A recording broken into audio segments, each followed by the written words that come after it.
À 16 ans, Kane Parsons poste une vidéo Backroom sur YouTube et quelques semaines plus tard, Hollywood commence déjà à lui envoyer des mails. Le plus fou, c'est qu'à ce moment-là, celui qu'on appelle Kane Pixel n'a jamais travaillé dans l'industrie. Il n'a pas fait le parcours classique du jeune réalisateur, il fabrique encore presque tout seul ses images sur son ordinateur. D'un coup, il doit comprendre qui peut l'aider à protéger son idée et qui risque de la transformer en film d'horreur générique. Parce que Kane Parsons n'est pas seulement le jeune créateur des Backrooms, c'est l'histoire d'un gamin qui a toujours construit des mondes dans son coin, jusqu'au jour où Hollywood lui a demandé de construire son cauchemar en vrai. Pour comprendre ça, il faut revenir avant A24, avant les producteurs et avant même les Backrooms. Kane explique que depuis petit, son cerveau fonctionne principalement image par image. Il dessine, il fait du stop motion avec des Lego, il filme des petits trucs avec ce qu'il a sous la main. Il a une enfance créative assez classique au départ, mais ce qui change, c'est l'intensité. Très tôt, il ne veut pas seulement raconter une histoire, il veut fabriquer un endroit dans lequel les autres vont pouvoir entrer. Et ça, quand tu regardes sa famille, ça devient encore plus intéressant. Son père est programmeur de jeux vidéo, et Kane dit avoir hérité de lui son goût pour la science-fiction et les histoires étranges. On ne sait pas précisément sur quel jeu son père a travaillé, mais le détail suffit déjà à comprendre une chose. Kane ne grandit pas seulement avec des films, il grandit avec l'idée que les mondes peuvent être programmés, construits et explorés. Et son père avait aussi une autre facette, il était DJ amateur. Kane raconte que enfant, il entendait notamment du dubstep en voiture. Et là encore, ça paraît anecdotique. Sauf que quand tu regardes les Backrooms, tu comprends vite que le son n'est pas un détail chez lui. Chez Kane, l'horreur ne passe pas seulement par l'image, elle passe aussi par l'atmosphère. Et si t'aimes découvrir les secrets cachés de tes films préférés, abonne-toi. Sa mère, quant à elle, elle est thérapeute. Alors je vais pas dire que le film vient directement de sa vie familiale, mais c'est difficile de ne pas remarquer que dans le film Backroom, un des personnages principaux est justement une thérapeute qui entre dans un lieu impossible pour comprendre ce qui est arrivé à son patient. Mais ça raconte bien le genre d'horreur qui intéresse Kane. Pas juste un monstre qui attaque, mais plutôt un espace qui dérègle l'esprit, qui force quelqu'un à comprendre ce qu'il y a derrière une obsession. Donc Kane grandit avec ce mélange particulier. Les jeux vidéo, la science-fiction, les sons électroniques, et quelque part cette idée que les mondes intérieurs des gens peuvent être aussi inquiétants que les mondes qu'on traverse. Puis arrivent les jeux vidéo Minecraft, Little Big Planet, Portal, Half-Life. Et là, c'est pas juste des références geeks à placer dans une biographie, ce sont presque ses premières écoles de mise en scène. Dans Minecraft et Little Big Planet, il construit, et dans Portal et Half-Life, il explore des espaces qui racontent déjà une histoire avant qu'un des personnages ne parle. Des laboratoires, des couloirs, des salles de test, des lieux presque vides où tu sens qu'il s'est passé quelque chose. Kane apprend à penser comme ça.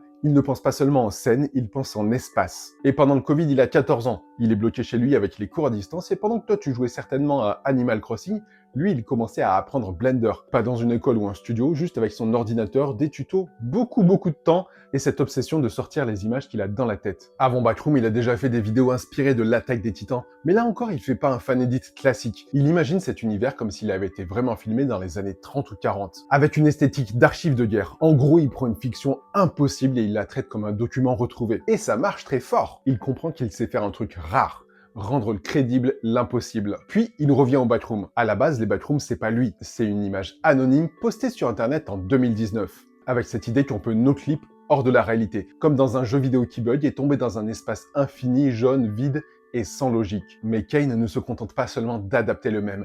Il le filtre à travers tout ce qu'il est déjà. Son cerveau visuel, son obsession pour les lieux, son amour pour les jeux vidéo, son besoin de contrôle, son rapport au son et son envie de construire un monde qui donne l'impression d'avoir existé avant la vidéo. Et c'est là que sa version devient différente. Là où beaucoup auraient mis un monstre au fond du couloir, Kane comprend que le plus flippant dans les Backrooms, ce n'est pas forcément ce qui te poursuit. C'est l'endroit lui-même, un lieu banal, lumineux, presque administratif, mais complètement déconnecté du monde humain. Sa première vidéo sort en janvier 2022. Au départ, elle fait pas grand bruit. Puis les chaînes de React tombent dessus, les vues explosent, les gens commencent à tout analyser, coucou Feldup, et Kane Parsons passe d'ado qui bosse seul sur Blender à créateur que les producteurs veulent absolument rencontrer. Et là, il aurait pu se faire avaler, parce que c'est souvent ce qui arrive au concept internet. Un studio récupère l'idée, rajoute des jumpscares, rend tout plus propre, plus vendable, et tue exactement ce qui faisait la peur au départ. Kane le sait, il explique qu'il était méfiant, presque parano, mais qu'il avait grandi en voyant des œuvres aimées par Internet se faire broyer par l'industrie. Donc quand les mails arrivent, il saute pas sur la première proposition. Il observe, il compare, il essaye de comprendre qui voit vraiment ce qu'il voit lui. Et c'est comme ça qu'il se retrouve avec A24, Atomic Monster, 21 Lab, James Wan et Osgood Perkin autour du projet. Mais le détail le plus important, c'est qu'il ne devient pas juste le jeune créateur cool qu'on essaye de mettre dans un dossier de presse. Il reste au centre de la fabrication. Lui qui avait pour l'habitude de tout contrôler sur son propre ordinateur, doit maintenant transmettre sa vision à des producteurs, des décorateurs, des acteurs, une vraie équipe de cinéma. Et sa méthode ne disparaît pas. elle change d'échelle. Pour préparer le film, il continue à faire ce qu'il a toujours fait. Il construit d'abord les espaces dans Blender. Les décors du film sont pensés, modélisés, organisés dans son logiciel avant d'être construits physiquement sur le plateau. Et ça, c'est peut-être le détail qui résume tout. Kane Parsons a commencé à construire des mondes virtuels dans des jeux, puis il a construit des cauchemars numériques sur Blender. Et maintenant, ces mêmes espaces deviennent des murs réels, des couloirs réels, des décors que les acteurs peuvent vraiment traverser. Le gamin qui fabriquait seul ses labyrinthes sur ordinateur a littéralement vu Hollywood construire sa façon de penser. Et c'est pour ça que son histoire ne se résume pas à un jeune réalisateur qui a eu de la chance avec une vidéo virale. Oui, son âge est impressionnant. Oui, le passage de YouTube à A24 est fou, mais le vrai sujet, c'est son regard. Kane Parsons appartient à une génération qui n'a pas seulement grandi avec des films, elle a grandi avec des jeux vidéo, des logiciels, des forums, des vidéos YouTube,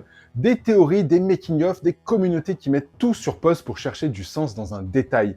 Et lui, il a transformé tout ça en cinéma. Son père lui donne peut-être une première proximité avec les mondes numériques et les sons électroniques. Sa mère, par son métier de thérapeute, rappelle cette idée de l'esprit humain qu'on essaye de comprendre. Mais Kane, lui, mélange tout. Les espaces, le son, la technique, la mémoire, l'obsession et cette peur très moderne de tomber dans un système plus grand que nous. Au fond, il n'a pas seulement adapté les backrooms, il a trouvé l'endroit parfait pour révéler la manière dont il voit le monde. Et maintenant, la vraie question, c'est pas seulement de savoir si Backroom est une bonne adaptation, c'est de savoir si Kane Parsons est une exception ou le premier cinéaste d'une génération qui a appris à faire des films avant d'entrer dans le cinéma. Et si tu veux pas finir dans les backrooms, pense à t'abonner.